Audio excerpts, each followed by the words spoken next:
Différents faits divers nous interpellent et nous incitent à la réflexion. Ils annoncent un événement imminent et d'une grande importance. Mais comment l'analyser? En écoutant Jean-Claude qui, à la lumière de la Bible, t'accompagnera et te permettra d'être prête, d'être prêt pour le retour de Jésus. Note que les éditions spéciales sont disponibles sur YouTube. Quelle est la réponse 2? Le 2, c'est le chiffre. Je te salue fraternellement en Jésus-Christ, le Sauveur du monde.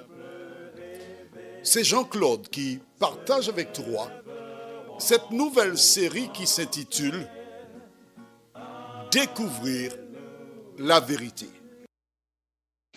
Marco et Jean-Claude, les deux serviteurs de l'Éternel, appelés par le Saint-Esprit pour remplir une mission divine, nous sommes très heureux de te retrouver encore, afin d'approfondir la connaissance de la parole de Dieu. La référence de ce jour est Genèse 18, versets 23 à 33. Notre thème, c'est « Faire mourir le juste ». Juste avant, prions. Saint-Esprit,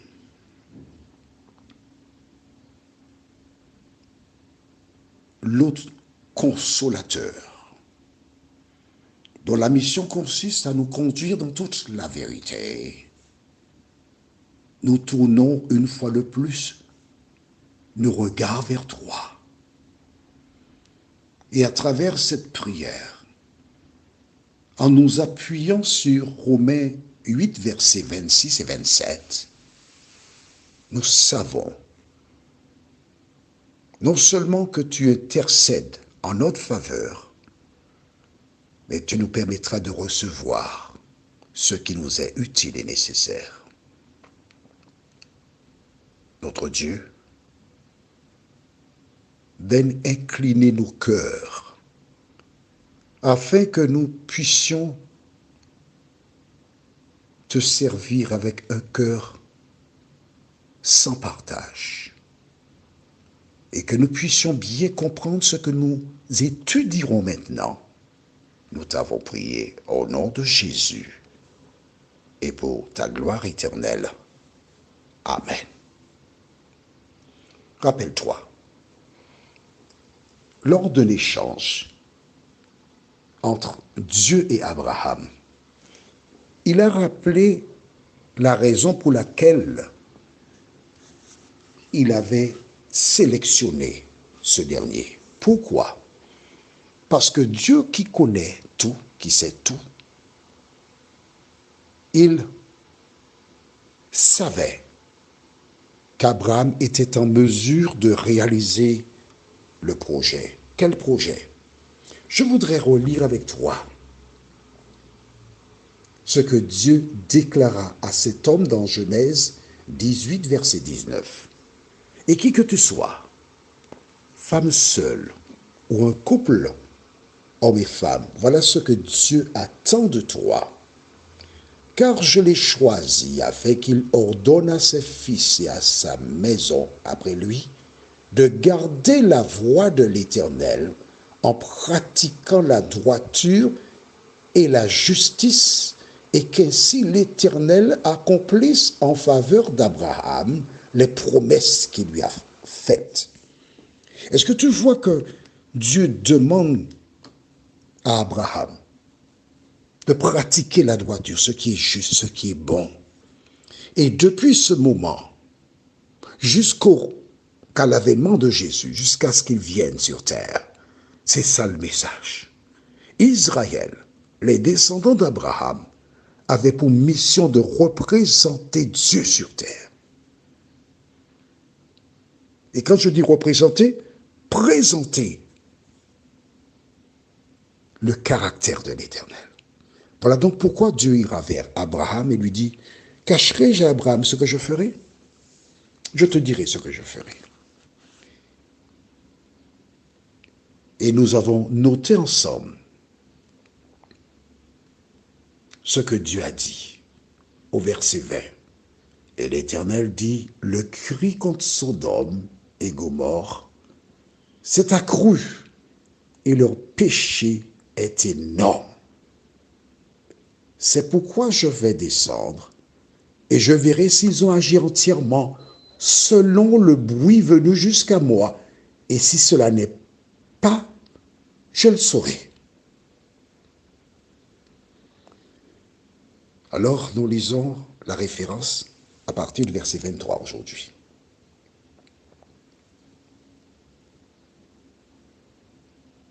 Abraham s'approcha et dit, feras-tu aussi périr le juste avec le méchant? Verset 23. Hein? D'entrée, est-ce que Dieu a dit dans son échange qu'il va détruire les gens? Non. Il a seulement dit le cri, verset 20 à l'intérieur, hein, le cri contre Sodome et Gomorrhe s'est accru et leur péché est énorme. Mais Abraham sait très bien quoi. Ce que Paul écrira plus tard dans Romains 6, verset 23, écrit ça dans le cahier, Romains 6, 23. Que dit Paul? Car le salaire du péché, c'est la mort. Quand Dieu a dit à Abraham, le cri contre Sodome et Gomorrhe s'est accru et leur péché est énorme, Abraham sait que sentence. Abraham sait, puisque Ève et Adam sont morts. Abraham sait, puisque Noé fut préservé. Il sait qu'il y a toutes ces personnes des antédiluviens qui ont été détruites.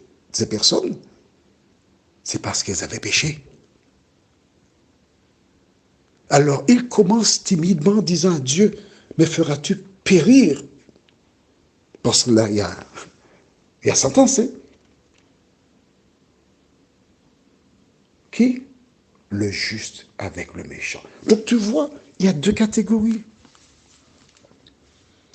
Or, laisse-moi te rappeler que la loi qui a été donnée plus tard aux enfants d'Israël, c'est dans Exode 20. Or, nous sommes dans Genèse 18. Longtemps avant, la notion de loi était déjà connue par les habitants. Et nous continuons. Nous passons maintenant tout simplement à la suite du récit. Peut-être y a-t-il 50 justes au milieu de la ville. Les feras-tu périr aussi? Et ne pardonneras-tu pas à la ville à cause des 50 justes qui sont au milieu d'elle? Tu te rends compte, une ville entière, il commence par dire qu'il y a 50 justes. Ce n'est pas une ville de 100 personnes, hein? Une belle ville. Et verset 25, il continue en disant, faire mourir le juste avec le méchant, en sorte qu'il en soit du juste comme du méchant, loin de toi. Cette manière d'agir, loin de toi.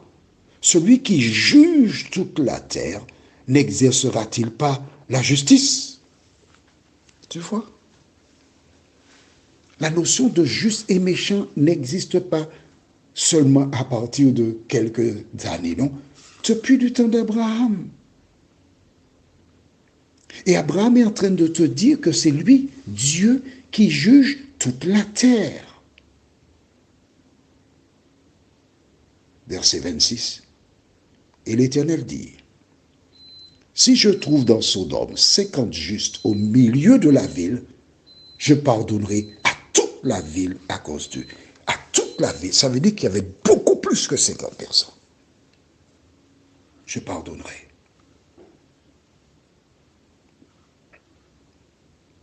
Tu vois que le Dieu créateur, il fait grâce. Mais oui, parce que pardonner à toute la terre malgré leurs péchés, tous les habitants de Sodome et de Gomorrhe, pardon, malgré leurs péchés, c'est faire grâce. Verset 27. Abraham reprit et dit, voici j'ai osé parler au Seigneur, moi qui ne suis que poudre et cendre. Peut-être des 50 justes, en manquera-t-il des 50, il dit. 5. Pour 5 détruiras-tu toute la ville? Et l'Éternel dit, si je ne la détruirai point, si j'y trouve 45 justes. Abraham continua de lui parler et dit, peut-être s'y trouvera-t-il 40 justes. Et l'Éternel dit, je ne ferai rien à cause de ces 40. Abraham dit, que le Seigneur ne s'irrite point, et je parlerai. Peut-être s'y trouvera-t-il 30 justes. Et l'Éternel dit, je ne ferai rien si j'y trouve 30 justes. Abraham dit, voici j'ai osé parler au Seigneur. Peut-être s'y trouvera-t-il 20 justes. Et l'Éternel dit, je ne la détruirai point à cause de ces 20 justes.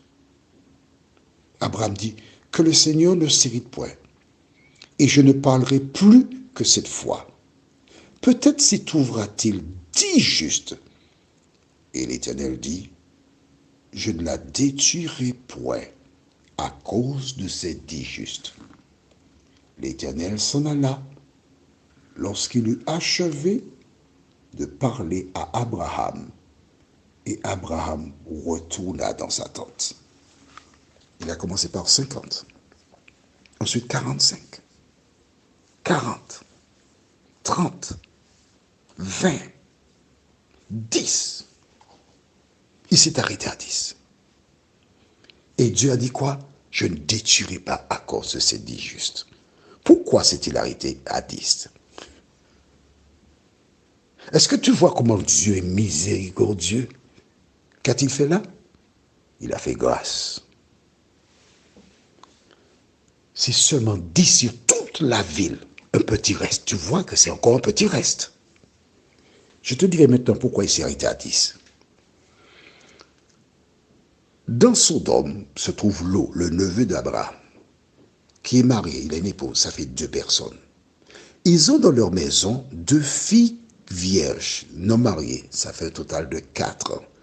Dans le récit de Genèse 19, il ira vers 16 gendres. Si on dit 16 gendres, c'est qu'il y a au minimum 2. Donc 2 filles, donc 4 plus 2 filles, ça fait 6, plus 2 maris, ça fait 8. Et il y a des serviteurs qui craignent Dieu aussi, parce que rappelle-toi, tu ne sais pas? D'accord. Lorsqu'Abraham eut à chercher une épouse pour son fils, Isaac, il a envoyé son serviteur. Et le serviteur a prié l'Éternel, et Dieu a exaucé la prière du serviteur. Donc, pour Abraham, il y a au moins 10 justes dans la ville. Il s'est arrêté à 10. Mais y avait-il 10? Dis-moi, c'est ce que nous verrons prochainement. Prions. Notre Seigneur et notre Dieu, merci pour la parole. Merci pour la vérité. Merci pour Genèse chapitre 18, qui démontre aux yeux de tous que le Dieu qui tient le monde dans sa main est juste, miséricordieux. Ce qu'il cherche, ce n'est pas que les hommes meurent, mais qu'ils changent de conduite et qu'ils vivent. Seigneur, aide-nous à reconnaître ton amour et à vivre pour toi, nous t'en prions. Au nom de Jésus, pour ta gloire éternelle. Amen. Notre référence pour l'étude prochaine se trouve dans Genèse 19, les versets 1 à 3. Que l'Éternel continue de te bénir et à très bientôt.